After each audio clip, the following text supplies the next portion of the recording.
Many people have hoped for government action to lead the way on this for a long time, policy to sort of lead us. And I think if in some circumstances that can happen, it ain't happening now, at least not in the United States. Europe is more hopeful. The EU is more hopeful in that regard with the Sustainable Financial Disclosure Regulation and other things. You know, it's not perfect by far, but they're trying harder, I would say.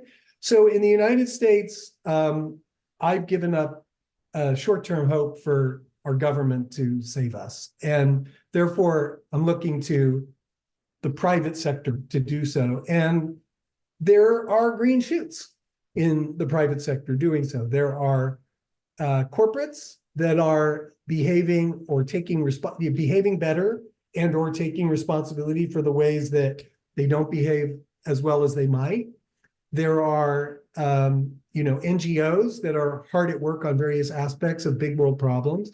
And there are private investors who are voluntarily choosing to do something different. Some of the things that I talked about earlier, whether that's thinking about how much money is enough for me versus what I want to devote to the world, how that money is deployed, trying to think carefully and critically about doing the most good that they can, rethinking even control, right? Because one of the last things that we wish to give up is control. And so experiments in alternative ownership models or alternative investment models where the so-called beneficiaries or stakeholders of our investment have a voice in where money gets deployed.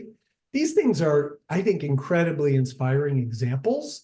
They're still small scale. I'm not going to pretend otherwise, right? All of this is happening at less than 1% of the total investable wealth in the world, but they're inspirational examples. And because and when they are led by people sort of deploying their own capital, you can't say, well, you would never do this yourself, because we have, right? And so I think that credibility of actually doing so gives me moments of hope that some of these experiments will really blossom.